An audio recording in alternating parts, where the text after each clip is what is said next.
नमस्कार बच्चों। आज हम बात करेंगे आयनिक त्रिज्या की। कल जो हमने बात की थी परमाणु त्रिज्या में आवर्तता की, उससे आगे बढ़ते हैं और बात करेंगे हम आयनिक त्रिज्या की। जैसा कि आप जानते हैं कि आयनिक त्रिज्या आयनिक यौगिकों में धनायन एवं ऋणायन के बीच की दूरी के आधार पर ज्ञात की जाती है। और चूँकि इसमें नाभिक अलग अलग होते हैं तो ये जो त्रिज्या होगी विषमनाभिकीय अणुओं से निकाली जाएगी। तो हम सबसे पहले एक उदाहरण लेते हैं NaCl का। इसमें सोडियम परमाणु है, एक इलेक्ट्रॉन त्यागता है तो Na+ आयन यानी धनायन बनाता है, और क्लोरीन परमाणु उस इलेक्ट्रॉन को ग्रहण करता है, वो क्लोराइड आयन बनाता है। इन दोनों नाभिकों के बीच की जो दूरी होगी वो सोडियम आयन की त्रिज्या और क्लोराइड आयन की त्रिज्या का योग होगी, यानी DNaCl = RNa+ + RCl-। तो इसमें हम देखें कि धन आयन की त्रिज्या परमाणु की त्रिज्या से कम होती है। कम क्यों होती है? क्योंकि जब भी कोई परमाणु इलेक्ट्रॉन त्यागता है तो उसका बाह्यतम कक्ष खत्म हो जाता है, यानी ये जो इसका सोडियम का जो 3s1 ऑर्बिटल है ये डिसअपीयर हो जाएगा, यहाँ से इलेक्ट्रॉन निकल जाएगा तो ये कक्षा का आपकी खत्म हो जाएगी। अब क्या बचेगा? केवल 2s, 2 और 2p6 ये आपकी कक्षाएं बचेंगी। तो आउटर मोस्ट ऑर्बिटल खत्म हो जाता है, कम हो जाता है। इसलिए धनायन की जो त्रिज्या है वो परमाणु की त्रिज्या से कम होती है। सोडियम परमाणु की जो त्रिज्या होती है वो होती है 186 पिकोमीटर, जबकि इसकी जो आयनिक त्रिज्या कैलकुलेट की गई है वो कैलकुलेट की गई है 95 पिकोमीटर। अब बात करें ऋणायन की, तो ऋणायन की त्रिज्या जनक परमाणु से अधिक होती है, क्योंकि इसमें नाभिक में धनावेश तो समान रहता है लेकिन इलेक्ट्रॉन की संख्या बढ़ जाती है। और जब अतिरिक्त इलेक्ट्रॉन हो जाएंगे तो इलेक्ट्रॉन के बीच में प्रतिकर्षण बढ़ जाएगा, और प्रतिकर्षण के कारण बाह्यतम कक्ष थोड़ा सा फैल जाएगा, तो उसकी जो त्रिज्या होगी वो परमाणु त्रिज्या से अधिक हो जाएगी। यहाँ पे क्लोरीन परमाणु की बात करें तो क्लोरीन परमाणु की जो त्रिज्या है वो है 99 पिकोमीटर।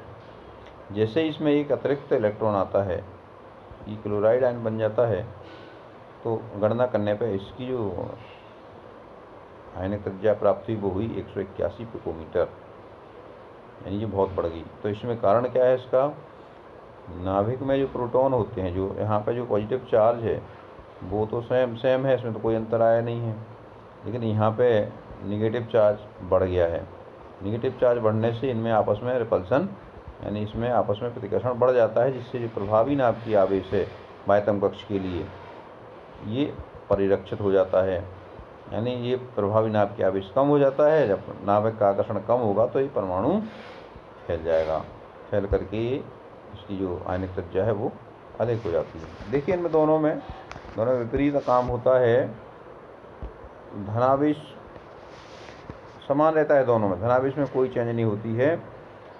धनायन में ऋणावेश कम हो जाता है तो प्रभावी धनावेश अधिक हो जाएगा, तो ये सिकुड़ जाता है, इसमें कक्षा भी कम हो जाती है। और ऋणायन की बात करें तो यहाँ पे क्या होता है? प्रभावी धनावेश कम हो जाता है, ऋणावेश बढ़ जाता है, जिसके कारण में प्रतिकर्षण ज़्यादा हो जाता है और एक कक्षा फैल जाती है, उसकी जो आयनिक त्रिज्या है परमाणु त्रिज्या से अधिक हो जाती है। यहाँ पे एक फैक्टर है, वैज्ञानिकों ने एक फैक्टर खोजा Z/E। जब Z/E का मान, Z यानी परमाणु क्रमांक, और परमाणु क्रमांक क्या है, प्रोटॉन की संख्या। यहाँ पे आपको ध्यान रखना है, परमाणु क्रमांक ऐसे नापते अपन, प्रोटॉन की संख्या से ही नापते हैं। ये जरूरी है कि उदासीन परमाणु में प्रोटॉन इलेक्ट्रॉन की संख्या बराबर होती है। तो कभी कभी हम बता देते हैं कि जितनी इलेक्ट्रॉन की संख्या है, प्रोटॉन की संख्या है, वो परमाणु क्रमांक है। लेकिन परमाणु क्रमांक जब काउंट किया जाता है तो वो नाभिक में धनावेश से ही काउंट किया जाता है। तो नाभिक में धनावेश यानी प्रोटॉन की संख्या बटे इलेक्ट्रॉन की संख्या, यदि ये मान 1 से ज़्यादा हो, यानी प्रोटॉन की संख्या इलेक्ट्रॉन की संख्या से ज़्यादा हो, तो आयन का आकार परमाणु के आकार से छोटा हो जाता है। यानी प्रोटॉन की संख्या इलेक्ट्रॉन की संख्या से ज़्यादा हो, यानी Z/E बराबर E 1 से अधिक हो, तब आपका आयन का आकार कम होता है परमाणु के आकार से। और जब इसके उल्टा हो, यानी Z आपका कम हो और इलेक्ट्रॉन की संख्या ज़्यादा हो, तो Z/E क्या हो जाएगा, 1 से कम हो जाएगा। Z/E इज लेस देन 1, यानी number of proton is less than number of electron, so the size of ion is greater than the size of atom. यानी परमाणु की त्रिज्या से आयन की त्रिज्या बड़ी होगी, आयन का आकार परमाणु के आकार से बड़ा होगा। तो यहाँ पे एक फैक्टर ध्यान रखना है आपको, Z/E यदि 1 से कम है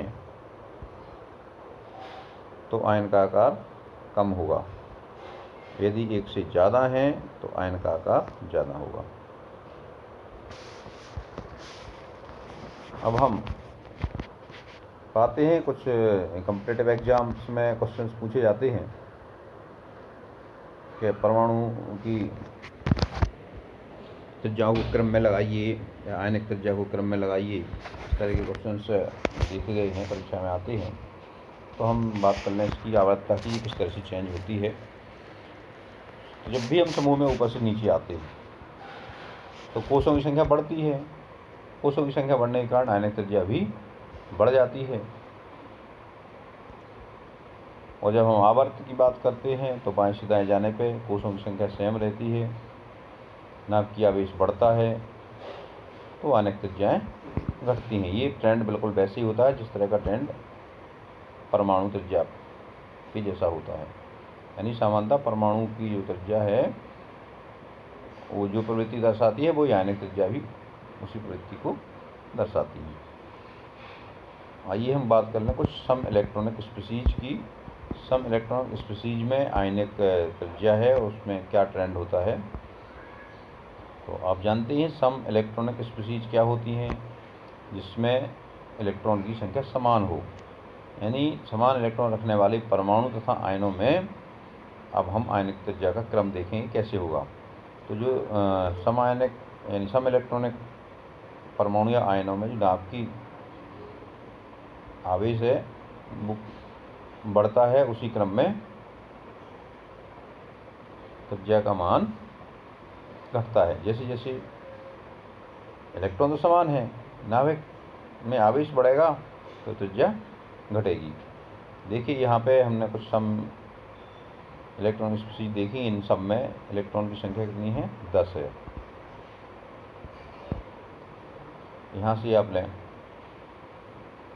मान लीजिए सोडियम है, सोडियम प्लस आयन है, आपको पता है इसकी जो एटॉमिक नंबर है Z=11 है, और इसमें एक इलेक्ट्रॉन त्याग दिया इसने, तो इलेक्ट्रॉन की संख्या होगी 10।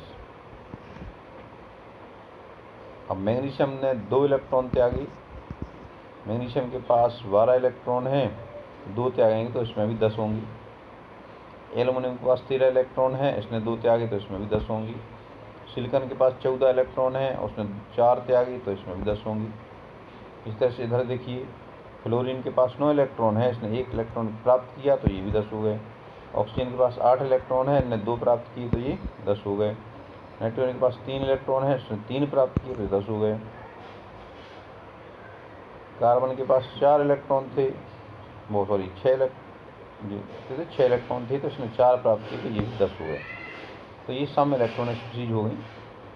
इसमें आयनिक त्रिज्या का क्रम होगा, देखिए नाभिक कहाँ बढ़ रहे हैं, इधर बढ़ रहे हैं। जब हम कार्बन से सिलिकॉन यहाँ आ रहे हैं सिलिकॉन की ओर, तो इनमें क्रमशः जेड का मान बढ़ता जा रहा है, यानी नाभिक में आवेश की मात्रा ज़्यादा होती जा रही है। तो ऐसे में ये जो परमाणु त्रिज्या है इधर से जाने में कम होती है और इधर जाने पे बढ़ती है।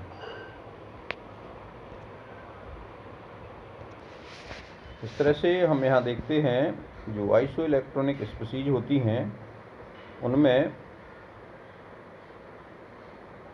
नाभिक में आवेश बढ़ने पर परमाणु मान जो आयनिक त्रिज्या है उसका मान कम होता जाता है। कारण यही है कि नाभिक की आवेश ज़्यादा हो जाएगा, इसमें Z/E का मान आपका 1 से अधिक हो जाएगा।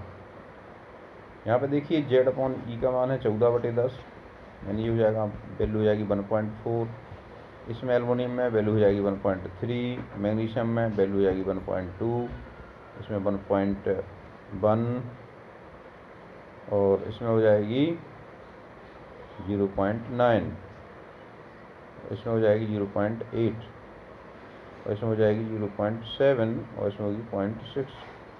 तो इसमें इनकी साइज बढ़ती जाएगी। देखिए यहाँ पे हमने यहाँ देखा Z/E की वैल्यू जब 1 से अधिक है तो ये परमाणु से छोटे होंगे, और यहाँ पे 1 से कम है तो ये परमाणु से बड़ी होगी। इस तरह से ये आवर्तन में पाई जाती है।